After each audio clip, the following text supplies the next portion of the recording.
And I'm back with another YouTube video. I'm so excited that I've been consistent with my uploads so far. So this video is going to be all about reverse dieting. Today we're going to talk about what a reverse diet is, who should be reverse dieting, how to do a reverse diet, and I'm going to be using my own personal experience as an example along the way. And be sure to stick around until the end for a surprise. It's unfortunate that not a lot of people know what reverse dieting is. Like, I discovered it just over a year ago and it changed my life. Being able to eat more food and not gain weight, sign me up. So if you guys are excited to learn about reverse dieting, please give this video a like and subscribe. It would mean the world to me. Now, let's get started. So what exactly is reverse dieting?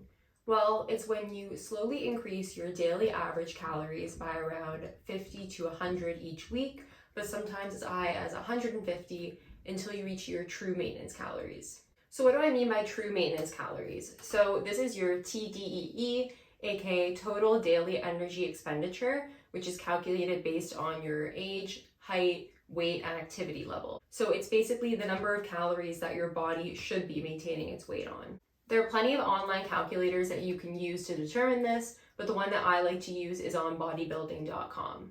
But the true maintenance calorie number often isn't the amount of calories that your body is maintaining its weight on. Instead, a lot of people are maintaining on less calories. This is typically due to prolonged dieting, which slows down your metabolism, meaning that your basal metabolic rate is lower, which is basically the number of calories that your body needs to sustain itself at rest. So this causes your body to learn how to survive on fewer calories. For example, I used to be maintaining my weight at around 1750 to 1800 calories. And then I went to go calculate my true maintenance on bodybuilding.com based on my height, weight, age, and activity level, and it was around 2250. So I was confused, to say the least. I thought that there must be something wrong with my body or that my metabolism was just far too damaged, that the only way I could end up eating more is if I wanted to gain a bunch of weight. Then at the beginning of 2021, like I explained in my last video, I came across a girl on YouTube called Miss Fit and Nerdy who talked all about her reverse dieting journey. I was honestly scared to start my own reverse dieting journey out of fear of gaining weight, but her videos assured me that most people end up gaining minimal weight, if any. In fact, some people actually end up losing weight during a reverse diet. So who should be reverse dieting? Like, how do I know if it's time for me to start a reverse diet? Well, there are a number of different scenarios. Basically, if you were in the same situation as I was and you were just eating way too few calories, which caused you to be tired and irritable all the time and not be able to lift a lot in the gym, then you're a great candidate for a reverse diet. Another example would be someone that is on a weight loss journey and they've reached their so-called goal weight and now they'd like to work their way back up to maintenance.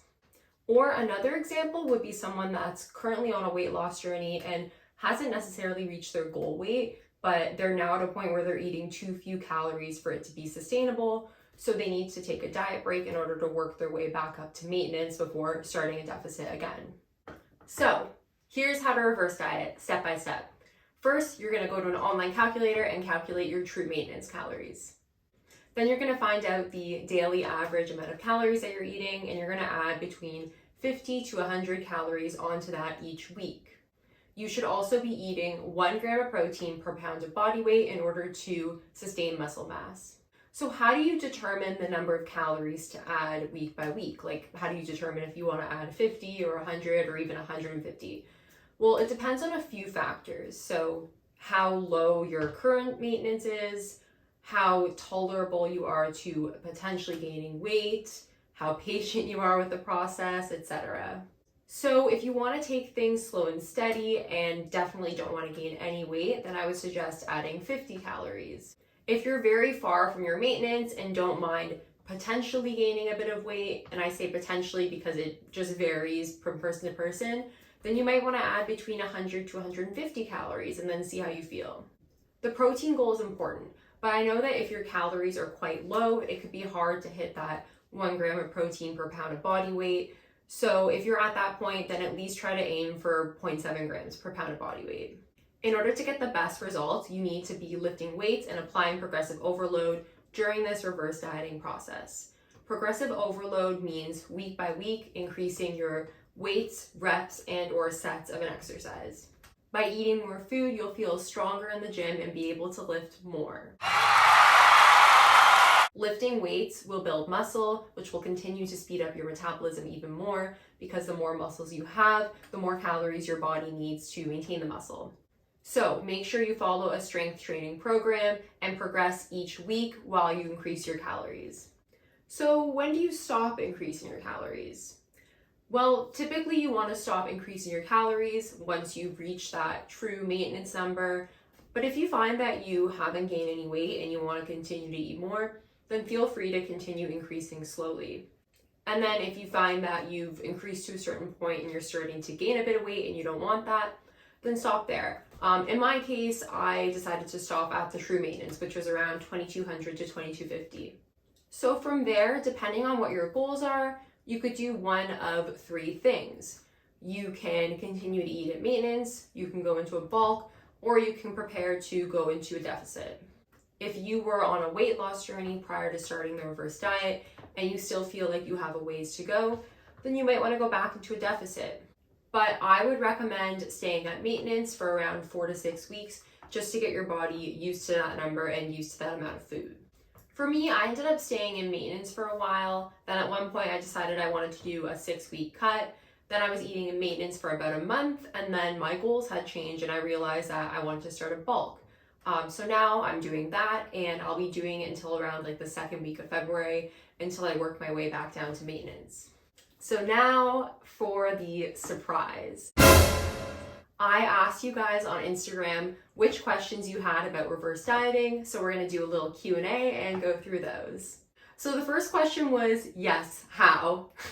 Meaning, how do you start a reverse diet, which is exactly where I was a year ago. In simpler terms, calculate your maintenance calories, determine how many calories you're eating on an average day, and then add between 50 to 150 calories to that each week. While doing this, make sure to eat 1 gram of protein per pound of body weight and consistently work out in the form of weight training and apply progressive overload. The second question was, are there any benefits to reverse dieting?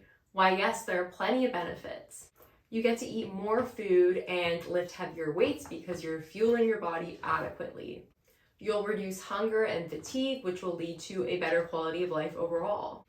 And a benefit to reverse dieting and taking things slow and steady versus just jumping right up to maintenance calories is that you minimize weight gain and even potentially lose weight in the process. The next question is, should you reverse diet if you're trying to lose fat? And the answer is yes.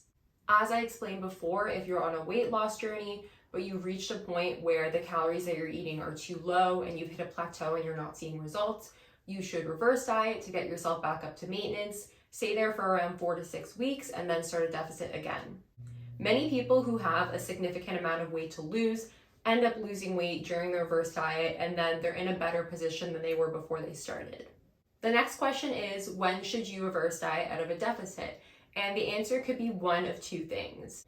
You've reached your goal weight and now you want to work your way back up to maintenance, or you are eating too few calories and have reached a plateau and are not seeing results, so you need to work your way back up to your true maintenance before attempting a deficit again. Now, this last question wasn't actually asked on my Instagram, but it's come up quite a bit in the past, so I just thought I'd address it. And that is, can you screw up a reverse diet? And the answer is not really. Let's say you have 1 week where you are planning to increase your daily average calories by 50, but it ends up being quite a bit more because you went a little crazy on the food and drinks that weekend. The following week, just aim for that same amount of calories that you were originally planning on eating. A reverse diet is a slow and steady process, so if you have a couple of screw-ups along the way, it's not going to wreck your progress. Now, if you make a habit of doing this, then your progress might be hindered in the sense that you might gain a bit more weight along the way because you're no longer going slow and steady. So that's all I have for today. If you enjoyed this video and thought it was informative, please give it a thumbs up and subscribe for more fitness and nutrition content. Comment below if you have any more questions that I haven't already addressed, and I'll be responding to all of them. And if you haven't already, I hope you start your reverse dieting journey soon. See you next week.